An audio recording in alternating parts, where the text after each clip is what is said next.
Good morning. Today we're going to show you how to prepare your summer testing information.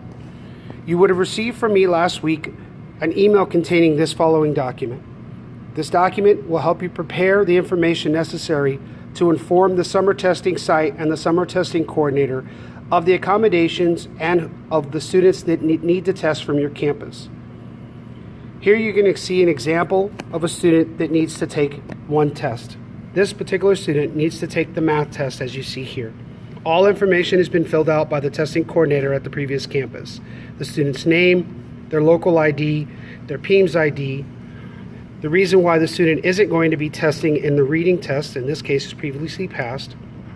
Math test, we're assuming they haven't passed the second administration as of right now. So at this point, we still have them on the hook for math. They're taking regular math STAR. And then they have a little note here saying that the student needs to be reminded to stay on task, the coordinator's name, and the coordinator's phone number. And in this case, for some of us, we may need to include a cell number just in case we need to get a hold of you, Alpha Contract. Accompanying this form will be the student's E11 form or the State Assessment Accommodation form.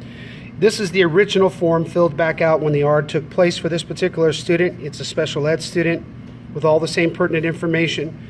So when you're looking at this, testing coordinators, summer testing coordinators, you'll see that all the information for all the tests the student was responsible for has been filled out because it's a copy of the original form. But all we're worried about at this point in time is the math area and what the student needs.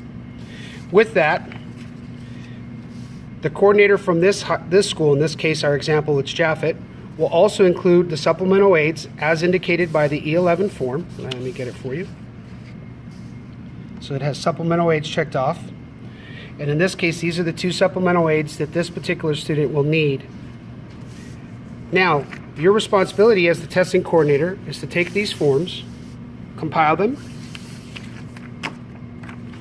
and make sure they're either stapled or paper clipped in their own packet.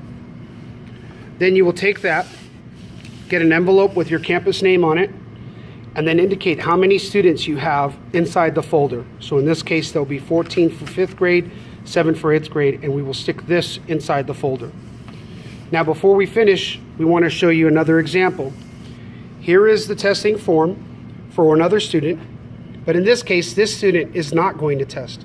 Yes, he does need reading and math, so the testing sites will see that, so that's why we want to indicate, yes, that the student will need that. However, due to our decision, the reason for not testing is already indicated.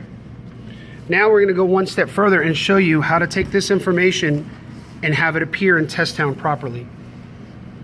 So you're going to go to your campus site, and I'm going to zoom in here a little bit.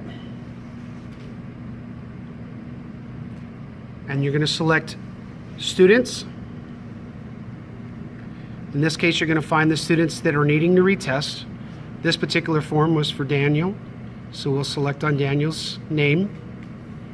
And then you'll get the details here for Daniel. You'll see test details, exclusions. Now this is an example we're using with our own names, so it's not going to be as up-to-date or as current as what you'll probably see, or it'll look a little different.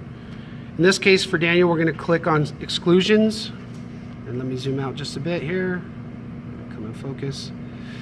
Now you see in the upper right-hand corner of the new dialog box, a new button. You'll select that.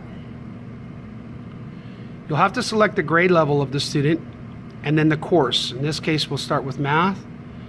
The type of exclusion, in this case, it's a special education art exempt.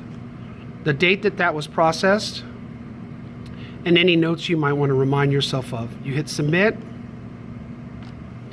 and now you can see that the student will show excluded, art exempt, and that will appear when we start to look at the students. The student will be pulled out of the system, so as we prepare the kids for testing, they won't be there. All right, the next time we'll do it again, one more time. Again, you'll select grade level, the type of test, which in this case is the reading, it's art exempt, the date that that was determined, and submit. So now you see two exemptions there, and then on the student page, those will also appear at the bottom. So there you see the record for that student, and it will show does not need a test, ARD for both those tests.